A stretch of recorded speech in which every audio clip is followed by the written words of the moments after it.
Hello, everyone, and welcome to the Israeli. So, Iran had democratic elections yesterday, and now they have a new democratically elected president. And I want to talk about it a little bit because Iran is a very important player in the Middle East. When you think about many of the conflicts that are happening in the Middle East, including the Israel-Hamas conflict, for example, you see that Iran is involved in more or less all of them. For example, in Syria, Assad wouldn't have survived without the support of Russia and Iran. In Lebanon, where the economy is collapsing now, and like really collapsing more than even Venezuela levels, one of the main parties, one of the main organizations, one of the main groups that is controlling the country is Hezbollah, which is a terrorist military organization sponsored, built, and formed by Iran. And when we go to Yemen with the Houthis over there, they are also sponsored by Iran. And Iran also has its hands in Libya, and it has its hands in Iraq, of course. Every single conflict and tragedy that is happening in the Middle East, Iran is there in one way or the other. Today, more substantially than before, because the more the Americans pull out, the more they pull in. So it's very important to see what's happening there. Now, the new elections it's more of the same. It's not like they elected a liberal hippie to run the country, West-loving American, European, whatever. No, it's more of the same, but it's more extreme. It's even more religious. It's even more fundamentalist. And this new president has the complete trust of the ayatollahs, and because they know him. So we'll go to a video real quick. We'll go over it to see who he is. But before that, those of you who like this content and haven't subscribed, please subscribe. Please press the like button. It will help a lot, and I will appreciate it a lot. Okay, so let's go to the video real quick and see what is happening, right? In his hometown of Mashhad, at the Imam Reza shrine, crowds had gathered to hear what their newly elected leader, Ebrahim Raisi, had to say on the issues that affect them. Okay, so who is this Ebrahim Raisi who is going to decide on issues that are going to affect Iran, the Iranian people, and not just them, the whole area, actually. So who is he? So this guy, I don't know much about him, to tell you the truth. Since he became president, more information came out. But I do know that he has the support and faith of all the ayatollahs, the main regime, because he already did a job for them, a big job for them, and he's very much in their good books. So what was their job? The 1988 executions. So this was political executions that happened in 1988 in Iran. Husni El Montazeri named Raisi as one of the 4 persons involved in the 1988 executions of Iran political prisoners. Other persons there were 3 more. Names of the 2 persons are mentioned in Khomeini's order. One of them has denied his role, but Raisi hasn't. He hasn't commented on it yet. So he was named as one of the four persons that were responsible, involved in these executions. One of the people denied it, and he hasn't denied it. He hasn't said anything about it. So what were these executions? In the 1988 executions of Iranian political prisoners were a series of state-sponsored executions of political prisoners across Iran, starting on 19th of July 1988 and lasting for approximately 5 months. And they executed all the opposition of the revolution. Yeah. The killings has been described as a political purge without precedent in modern Iranian history, both in terms of scope and coverage. However, the exact numbers of prisoners executed remained a point of contention. Amnesty International, after interviewing dozens of relatives, put the number in thousands. And then Supreme Leader Rouha Khomeini, Deputy Hussein El Montazeri, put the numbers between 2,800 and 3,800 in his memoirs. But an alternative estimate suggests that the number exceeded 30,000. Because of a large number, prisoners were loaded into forklifts, trucks, in groups of 6 and hanged from cranes in half-hour intervals. So this was systematic execution of the low numbers is 2,800 and the high number is 30,000. Either way, those are huge numbers, and this is a huge service that somebody is doing for the leadership, for the rulers. This is not something small. This is something very, very big. This is a very big service. Only someone who's very, very, very loyal will be part of that. And that was him. And now he's getting paid back by becoming the president of Iran. And this seems to be that Iran is taking, the leaders, the Ayatollahs are taking a new step to further the revolution, to deepen their control in the country, and to have more influence in the area. Which is quite concerning, especially when it comes to Hamas and Hezbollah in the north of Israel, in Lebanon, because they are both supported by Iran. Okay, so let's continue and see what is he saying here. Raisi spoke for a little more than 30 minutes, and most of it was religious in nature, but he did have a message for the people of Iran. In domestic politics, domestic policy and foreign policy, the focus should be on the dignity of this nation, and the focus should be on the fact that in any negotiations, the dignity of this nation should not be hurt. In our domestic policies, in foreign policies, in the kind of interactions that we're going to have with any countries in the world, the focus is the protection of the dignity and the prestige of the Iranian nation. This was Raisi's first address to the nation. So what he says here, this is a message to Iranian opposition, and then we'll see in a second why it's important for him to send a message to Iranian opposition and a message to the Biden administration, because now they are in a new nuclear deal negotiation or reaffirming the old one again, and he's trying to send a message to Biden as well, that it's all about dignity. We're not going to give up anything.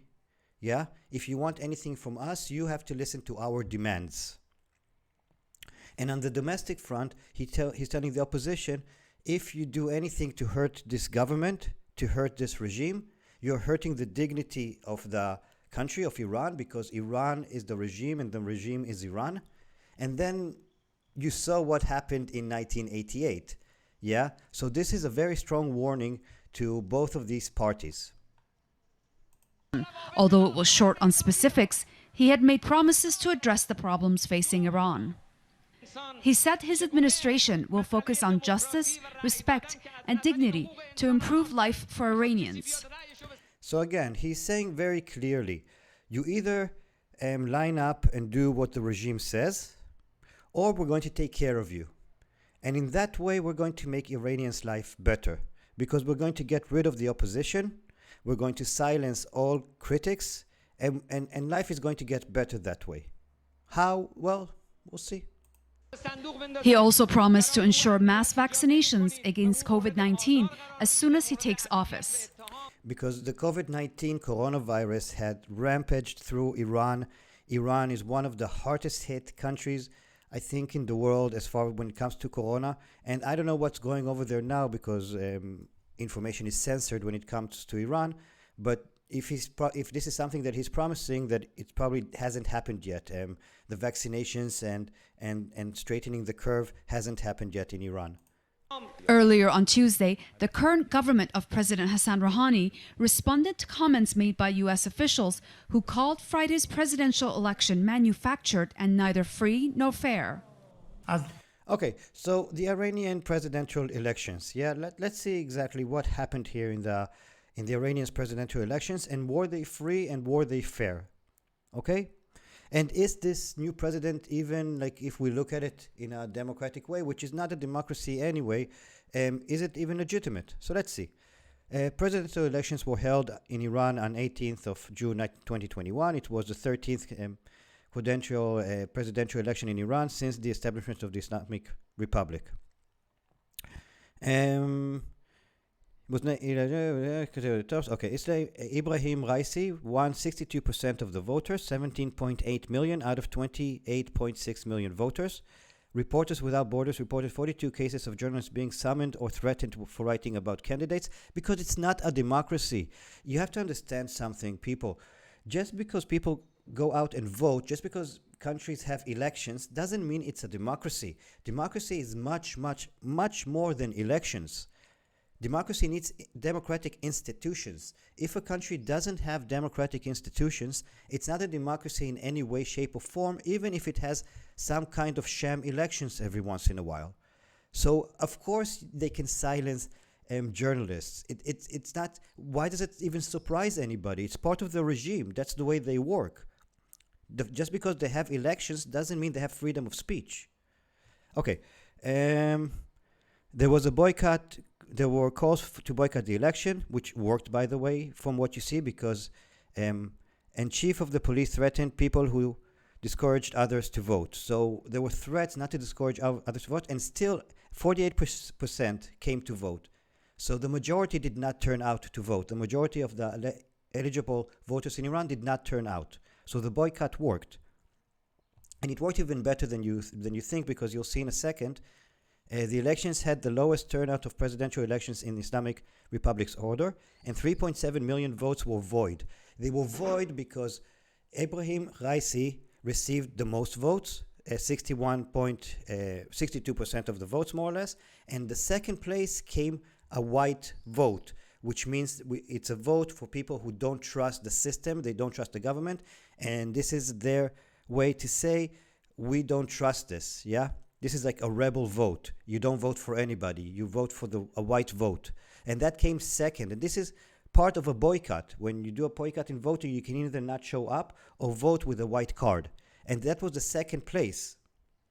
Okay, so, but he still won first place at 62%. Very nice for him. 18 million Iranians still voted for him.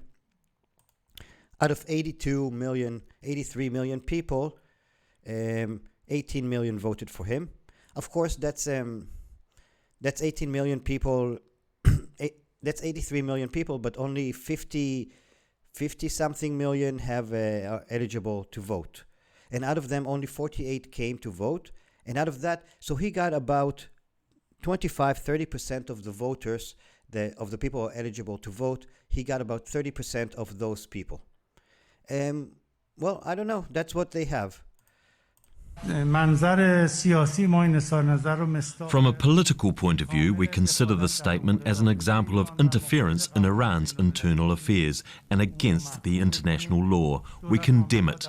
The US government is not in a position to comment on the electoral process in Iran or any other country.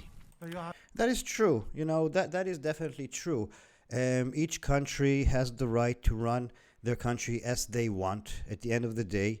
And whether it's democratic or not democratic, the United States, Russia, China, the big three, they don't have a right to get involved inside domestic issues.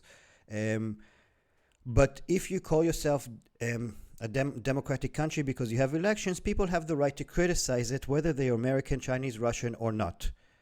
Yeah, but they're right that each country should have the right to rule the way they want. And I believe that each people, each nation, gets more or less the leadership that it deserves, the leadership that it wants, deep inside. And I believe that the Iranian people, when they'll really decide that they had enough of this, that they had enough of this religious dictatorship, and they want change, they will have change.